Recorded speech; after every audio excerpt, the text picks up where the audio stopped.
तुलसी को जल चढ़ाते समय, अभिषेक पूजन करते समय, घर में आप पूजन कर रहे हैं उस समय पर तुलसी को जल चढ़ा रहे हो, उस समय पर पीपल की पूजन कर रहे हो, उस समय पर बेलपत्री का पूजन कर रहे हो, उस समय पर आंवले का पूजन कर रहे हो, उस समय पर या कोई पूजन भजन आप कर रहे हैं उस समय पर दरवाजे पर अगर 3 सामने खड़े हो जाते हैं तो ये समझ लेना कि आपकी पूजा को भगवान ने स्वीकार कर लिया।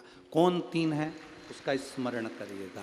पहला, पूजन करते समय, भगवान की आराधना करते समय अंदर मंदिर में अपने घर में बैठकर आप भगवान नहला रहे हैं, भगवान की पूजन कर रहे हैं, अर्चना कर रहे हैं, सेवा कर रहे हैं, माला जाप कर रहे हैं, पूजन अर्चना कर रहे हैं, तुलसी को जल चढ़ा रहे हैं, उस समय पर 3 का दर्शन अगर आपको हो जाता है, आपके दरवाजे पर अगर आ जाते हैं तो आपका समझ लेना पूजा स्वीकार हो गया। पहले नंबर पर पूजन करते समय दरवाजे पर गौ माता आकर खड़ी हो जाए, समझ लो तुम्हारा पूजन सफल हो गया।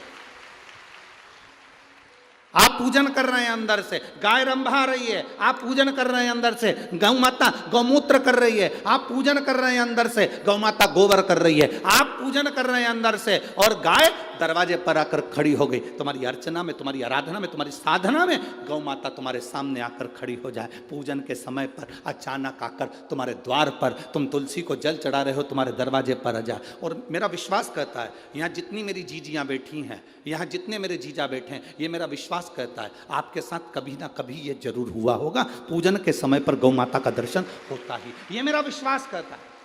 और ये कब होता है? जिस दिन आपका चित्त, मन, वृत्ति भगवान में रमी हो। चाहे तुम राम जपो, हनुमान जपो, शिव जपो, तुम्हारी मर्जी पड़े वो जपो। तुम देवी की भी पूजन कर रहे हो, किसी की देवता की पूजन कर रहे हो, कुल देवता की पूजन कर रहे हो, दिल से कर रहे हो, तो ये 3 का अगर दर्शन हो जाए तो कार्य सफल है। पहला, जम के बोलो, गौ माता।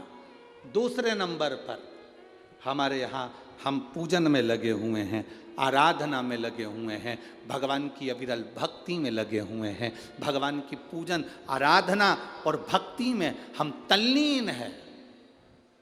और दूसरे नंबर पर उस पूजन करते समय पर तुम्हारे घर की बहन बेटी तुम्हारे दरवाजे पर आ जाए तो समझ लो पूजन सफल हुआ है।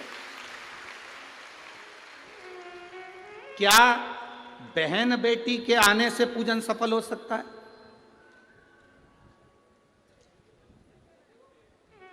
कहां लिखा हुआ है महाराज जी? आप इतनी बड़ी बड़ी बातें कहते हो।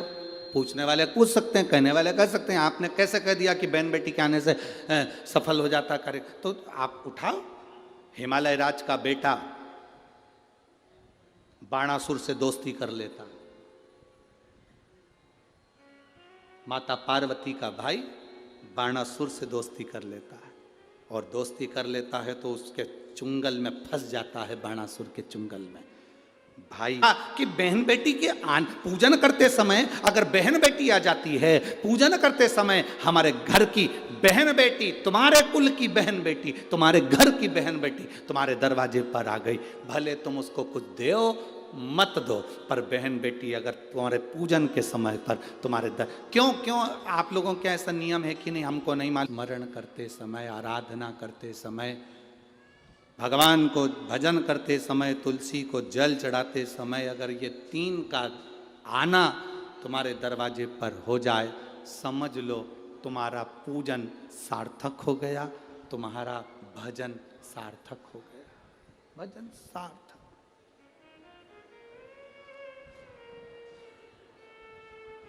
अब आज सुबह की हम आपको बताएं,